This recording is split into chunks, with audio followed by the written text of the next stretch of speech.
오늘은 아침부터 이제 시험 대강을 다녀왔는데요. 대강에서 이제 학생들의 시험 감독을 조금 하다가 문득 든 생각이 제가 처음에 시험 문제를 출제하고 시험 감독을 들어갔을 때가 생각이 나더라고요. 그래서 오늘은 이제 처음이신 선생님들을 위해서 시험 문제 출제하는 방법이랑 그리고 시험 감독을 하는 방법 그리고 저의 짤막한 에피소드에 대해서 이야기를 해보고자 합니다. 우리가 이제 어학당에서 시험을 볼 때 크게 이제 어휘, 문법, 말하기, 듣기, 읽기, 쓰기 총 5가지 항목에 대해서 시험을 보게 됩니다. 자, 이렇게 됐을 때 문제 출제의 경우는 해당 기관의 문제를 확인하시고 참고하시어 문제를 출제하시면 될 것 같고요. 이제 그 외에 이제 시험 감독에 대해서 이야기를 해드리고자 합니다. 이제 저도 많은 기관들을 다녀본 건 아니지만 그래도 좀 다양한 기관들을 많이 가봤어요. 이제 거기서의 특징. 첫 번째, 쓰기, 말하기를 제외한 나머지는 거의 다 OMR 카드에다가 작성을 한다든지 아니면 선생님들이 만든 OMR 유형의 답안지에다가 학생들이 마킹을 한다든지 세 번째, 시험지에 체크를 한다든지 이렇게 3가지로 나뉘어 있었는데요. 여기서 이제 객관식이면 채점하기도 쉽고 빠르고 좋은데 뭐가 문제냐? 이제 OMR 카드 리더기가 있는 학교의 경우에는 선생님들의 일이 많이 줄어요. 하지만 이제 선생님들이 수기로 채점을 해야 되는 경우에는 이제 이게 많이 선생님들이 시간도 많이 할애해야 되고 귀찮죠? 네, 귀찮지만 이제 선생님이 많게는 이제 20명까지 해서 학생들의 시험지를 이렇게 채점하시면 되고요. 이제 이렇게 채점할 수 있는 게 어휘, 문법, 그리고 듣기, 읽기의 경우에는 채점이 비교적 빨리 끝납니다. 이제 마지막 대망의 쓰기가 제일 머리가 아픈 케이스죠. 이제 쓰기의 경우에는 각 기관별로 이제 채점해야 되는 그 가이드라인이 다 있습니다. 있는데 이게 감이 안 서요. 그리고 최소 2번은 읽어야 하는 상황에서 2번 이상 읽다 보면은 이 글이 무슨 말인지를 모르겠고 분명히 한글이지만 한국어가 아닌 것 같고 이제 그런 지경이 옵니다, 선생님들. 이제 그럴 때 저는 하는 방법이 뭐냐면요. 일단 이 학생이 배웠던 어휘, 문법 예를 들어 뭐 4급 학생의 경우에는 우리 교재에 나와 있는 어휘나 문법을 했다. 일단 체크를 하고 들어갑니다. 이제 문맥이 안 맞아도 이 학생이 무슨 이야기를 하고 싶었는지를 이제 크게 체크를 해놓으면 읽기가 조금 쉽더라고요. 그리고 이제 맞춤법 같은 거는 뭐 저희도 종종 이제 영어로 쓰다 보면 영어 스펠링 틀릴 때가 있잖아요. 이제 그런 건 가볍게 체크해 주시면 되고, 이제 쓰기의 경우도 선생님들이 대략적인 이제 문맥을 파악하시고, 이제 세부 채점표를 가지고 채점을 하시면 돼요. 근데 이게 나만 채점하는 게 아니라 내가 가이드라인에 맞춰 채점을 했을 때, 이제 점수를 보고 내가 높게 줬는지 낮게 줬는지를 몰라요. 그렇게 되면은 옆반 팀티칭 선생님하고 교차 채점. 모든 걸 다 교차 채점하나요? 기관별로 다른데 모든 걸 다 교차 채점했던 기관도 있었고요. 그렇지 않은 기관의 경우에는 이제 상, 중, 하로 나뉘어서 딱 3개만 비교를 해보고 여기 선생님이 점수를 너무 후하게 주셨다. 그러면은 점수를 좀 깎고 여기 선생님이 너무 낮게 주셨다 하면은 이제 선생님들 간의 상의를 통해서 점수를 조절할 수가 있습니다. 이제 쓰기 같은 경우도 이렇게 채점표가 다 있고 옆에 교차 채점하실 선생님들이 다 있습니다. 그런데 이제 다만 시간이 많이 걸리고 이제 학생들이 많은 양을 담아내고 구어랑 문어체를 헷갈리는 경우 이제 선생님들의 머리가 조금씩 아파와요. 그래서 이제 팁은 제 경우에는 항상 두통약을 하나씩 가지고 갑니다. 이게 시험 채점 시간이 길어지면 채점하는 것과 별개로 이제 직장에서 너무 오래 있다 보니까 이제 머리가 조금씩 아프잖아요. 그래서 두통약을 하나씩 가지고 다닙니다. 말하기 시험의 경우는 어찌 보면 굉장히 쉽지만 또 어떻게 보면은 좋지가 않은 경우가 있어요. 그것이 무엇이냐? 일단 학생들이 정확성, 유창성, 과 의사소통 능력이 어느 정도 되는지 그리고 다양성 이제 기타 등등의 평가 요소를 가지고 저희가 채점을 하게 되는데 말하기 평가의 경우에는 대부분 담임 선생님이랑 그 반의 학생이랑 맨투맨으로 시험을 보게 됩니다. 뭐 기간별로 다를 수도 있지만 제가 다닌 기간은 전부 다 그랬었어요. 그래서 시험을 보고 있으면 이 학생이 공부를 했는지 안 했는지가 보이지만 선생님은 그거를 뭐 힌트를 준다던가 터치를 할 수가 없으니까 답답한 노릇이죠. 질문을 던졌을 때 이 학생이 그 질문에 대해서 핵심 주제를 캐치하고 발화를 했을 때 어휘 조금 틀릴 수 있어요. 문법 활용 조금 어색할 수 있지만 말하려는 노력과 선생님이 말했을 때 바로 캐치하는 능력을 체크하면은 비교적 점수가 주기가 쉽습니다. 근데 이제 반면에 이번 방학에 무엇을 할 예정이에요? 라는 질문에 학생이 이번 방학만 듣고 이번 방학? 이번 방학? 하고 방학에 초점을 맞춰버려요. 그러면 과거의 방학에 내가 뭐 했어요? 뭐 할 예정이에요? 미래지만 뭐 했어요는 과거기 때문에 아예 틀려져 버려요. 근데 이제 학생의 경우에는 앞에 선생님이 있고 이것은 시험이고 내가 이거를 합격해야지만 다음 급수로 올라가거나 대학에 입학을 하니까 안 들려요. 그럼 이제 학생이 막 두서없이 얘기를 하면 제일 안타깝죠. 그러면은 선생님이 다시 한번 질문을 하신다던가 뭐 기간별로 상이하지만 학생한테 이번 방학에 뭐 할 예정이에요? 라고 천천히 학생의 눈을 보면서 이야기를 하면 대부분의 학생들은 선생님을 이렇게 계속 쳐다보다가 하고 알아채고 다시 대답을 합니다. 제 경우에는 말하기가 정말 한국 사람처럼 유창하지 않으면 만점은 절대 주지 않아요. 근데 이것도 제가 기간별로 다니면서 많은 선생님들을 뵀었는데 선생님들마다 차이는 있으시더라고요. 근데 그거는 이것 또한 기관에 따라서 다른 거기 때문에 기관에서의 채점 가이드라인을 확인하시면 될 것 같습니다.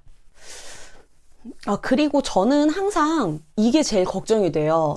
듣기 시간에 듣기 파일이 재생이 안 될 때, 혹은 듣기 파일이 깨져서 나올 때, 혹은 스피커가 고장났을 때.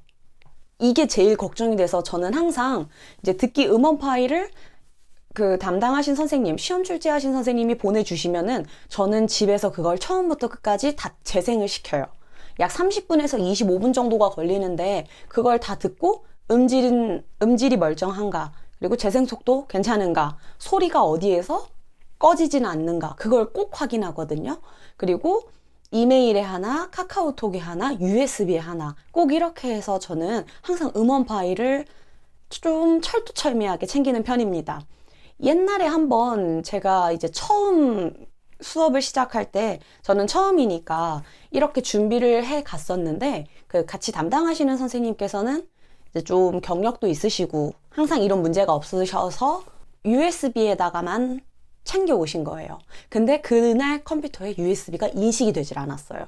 그러니까 이제 저희는 시험 시간에 쉬는 시간이 약 10분에서 15분 정도인데 이제 듣기는 거의 3교시에 진행을 한다던가 묶어서 진행할 경우에는 어휘문법 쓰기 1교시 쉬는 시간 15분 그리고 듣기 그리고 듣기하고 읽기가 진행이 되는데 이 10분에서 15분 동안 선생님들도 화장실 다녀오셔야 되죠. 시험지 교체해서 갖고 와야 되죠. 그리고 자리 배치 다시 한번 확인해야 되죠. 애들 휴대폰 확인해야 되죠. 할 게 너무나도 많단 말이죠. 그러다 보니까 이제 애들 다 앉은 거 확인하고 바로 컴퓨터로 가는데 USB가 인식이 안 돼요. 그때부터 선생님은 등에 식은땀이 나기 시작합니다. 네, 그래서 그분이 되게 당황을 하셔가지고 제가 얼른 이메일에 있던 걸 다운로드 받아서 재생해가지고 시험을 진행했던 기억이 있습니다. 그래서 저는 항상 듣기를 할 때는 듣기 녹음 파일 꼭 3개, 적어도 2개 이상에다가는 저장을 하고 들어가는 편입니다. 그리고 내가 아무리 철저하게 준비를 했어도 학교 사정에 따라서 이게 또 문제가 될 경우가 있어요. 그래서 듣기의 경우에는 선생님들이 교사용 시험지를 꼭 들고 계세요. 왜냐하면은 스피커가 안 되거나 갑자기 컴퓨터가 고장났을 때 우리 반만 진행하는 게 아니라 많은 반들이 동시에 진행을 하는데 우리 반만 시험 시간을 미룰 수가 없단 말이죠. 그래서 어떻게 하냐? 심한 경우에는 교사가 이걸 다 읽는 경우가 있었다고 해요. 제가 있을 때는 없었어요. 네, 그런 경우도 있기 때문에 이제 저는 그런 상황이 너무 무섭고 약간 당황할 것 같아서 약간 1년차 때 블루투스 스피커를 하나 구매했었습니다. 그래서 항상 가지고 다녔는데 이게 사람이 아까 제가 경력 선생님 말씀드렸잖아요. 그러니까 사람이 익숙해지다 보니까 조금 이게 나태해진다고 하나? 이게 좀 둔감해지는 것 같아요. 그런 준비를 하지 못했을 때. 제가 오늘 듣기 시험 감독을 들어갔었는데, 새로 채용이 돼가지고 새로운 곳에 대강으로 들어갔어요. 들어갔는데, 새로 만들어져서 그런지 체계가 아예 없어요. 그래서 그냥 컴퓨터라도 있겠다라는 생각으로 들어갔는데, 이제 듣기 시작하기 5분 전에 이제 담당 선생님께서 알려주시더라고요. 행정실 직원분께서 이제 노트북으로 하시면 된다. 그래서 저는 HDMI 선 연결해서 스피커로 틀면 되겠다라고 생각을 했는데 그 교실에는 없는 거예요. 그래서 하니까 이제 그 직원분은 괜찮아요. 노트북으로 하면 되죠. 라고 하시더라고요. 그래서 저는 노트북의 성능이 굉장히 좋은 줄 알았어요. 하지만 좋지 않았어요. 제가 아마 외국으로 갔는데 듣기 시험을 그렇게 보면 전 바로 항의를 했을 것 같아요. 근데 우리 한국어를 배우는 착한 친구들은 괜찮아요 하면서 이제 듣기를 진행하더라고요. 그래서 저는 듣기 소리가 굉장히 작은 상태에서 학생들이 제대로 들었는지 못 들었는지 캐치를 하면서 이제 수업을 진행을 했습니다. 원래대로라면은 이제 이렇게 블루투스 스피커를 하나씩 가지고 다니는데 저도 너무 안일했던 탓일까요? 두고 가지고 오늘은 좀 다시 저 자신한테 좀 반성하는 기회가 되었던 것 같습니다. 그래서 선생님들도 이 점 유의하시어 이제 필수는 아니지만 나의 준비성에 흠이 되지 않도록 블루투스 스피커 하나씩은 가지고 다니시면 좋을 것 같습니다. 이건 작은 팁이에요. 자, 이 외에는 이제 제가 딱히 드릴 말씀은 없는 것 같고요. 그냥 시험 문제를 출제하실 때 초보 선생님들은 되도록이면은 그 기관에서 제시한 가이드라인을 잘 따라주시는 것이 제일 좋고요. 그리고 이제 경력 선생님들은 조금 이제 초보 선생님들을 잘 챙겨주셨으면 좋겠어요. 이제 제가 생각했을 때 모두가 나를 잘 챙겨줄 수 있다고 생각을 했지만 이제 사회는 사회더라고요. 사회생활은 사회생활이고 나는 나니까 나는 나대로 이제 기관에 피해를 주지 않도록 열심히 하면 되고 이제 경력 선생님들은 이제 초보 선생님들을 좀 이제 같이 가야 되는 동료 교사로 생각하시고 화내지 마시고 이제 천천히 알려주셨으면 좋겠어요. 이건 제 작은 바람입니다. 이제 경험상 그런 것 때문에 사실 일이 힘든 것도 힘든 거지만 동료들이랑 힘들면은 그건 답이 없기 때문에 좀 도와주셨으면 좋겠어요. 저는 지금 다니는 곳이 아주 행복하고 너무 좋답니다. 두 번째, 이거는 학생과 교사의 신뢰를 잃는 문제예요. 그것이 무엇이냐? 바로 컨닝 혹은 휴대폰 제출을 안 하는 거. 이 두 가지인데 뭐 휴대폰 제출이야 교사가 이제 뭐 이렇게 보면 되지 않느냐 하는데 학생들이 듣기 파일을 녹음을 한다던가 아니면 굉장히 교묘한 방법으로 휴대폰을 이렇게 합니다. 그럼 교사는 걔를 이렇게 보다 보면 다른 학생들을 다 놓쳐요. 그래서 애초에 다 휴대폰을 걷는 것이고 이제 저는 항상 아이들에게 컨닝에 대해서는 절대 있을 수 없는 일이다. 너네와 나의 신뢰의 문제다. 라는 것을 굉장히 강요하거든요. 이제 저는 항상 수업 시간 때는 웃고 학생들 먼저 생각하고 장난스럽게 수업을 하는데 시험 감독 때는 절대 웃지 않아요. 이제 그냥 조용히 하고 계속 이렇게 쳐다보고 학생들이 이제 문제를 잘 풀고 있는지, 연필이 부러지지는 않았는지, 물건을 떨어뜨리진 않았는지 그걸 교사가 빨리 체크를 해야 하기 때문에 저는 이제 시험 감독할 때는 굉장히 서서 매 눈으로 감시를 하려고 합니다. 근데 뭐 이것도 조금씩은 앉아서 잠깐 쉬면서 이렇게 감독하는 것이 좋겠지요. 이거는 선생님들마다 다른 거니까 제가 말씀드릴 건 없고요. 이제 학생들이 컨닝을 했을 때 대처인데요. 컨닝했다고 바로 저희가 가서 저희 때처럼 뭐 시험지를 찢는다던가 바로 학생을 지적하면서 윽박을 지른다던가 절대 있을 수 없는 일이지요. 그러니까 어떻게 해야 되냐? 실제로 학생이 컨닝을 제대로 한 걸 봤어요. 근데 이제 제가 본 것만 기준으로 판단을 할 수는 없대요. 그러니까 어떻게 해야 돼요? 동영상을 찍어야 된다던가 아니면 그 증거를 만들어야 되는데 사실 저희는 선생님이잖아요. 그러니까 그 학생이 컨닝을 뭔가 시도하려고 했을 때 이제 컨닝을 못하게 하는 게 저희의 역할이라고 해요. 역할이라고 해요. 그래서 저는 이제 학생이 이렇게 옆을 이렇게 보면은 그 학생의 옆에 가서 서 있어요. 바로 옆이 아니라 그 학생 앞에 가서 이렇게 서서 그 학생과 그 학생이 쳐다본 학생 사이에 이렇게 있어요. 그럼 이제 애들이 제가 서 있는 위치가 바뀌었으니까 이렇게 쳐다봐요. 그러면서 이제 긴장을 하고 그 대상이 된 학생은 설마 선생님이 봤나? 하고 저를 이렇게 한번 쳐다봐요. 교사를 봤다는 거는 자기도 이제 안다는 거예요. 내가 컨닝한 걸 선생님이 눈치를 챘구나. 그럼 그때부터 자세를 고쳐 앉고 제대로 푸는 학생이 있는 반면 고개를 조금 더 내리고 앞머리로 가려서 컨닝을 하는 학생들이 있어요. 이제 그 경우에는 저는 말합니다. 땡땡씨, 본인 것만 보세요.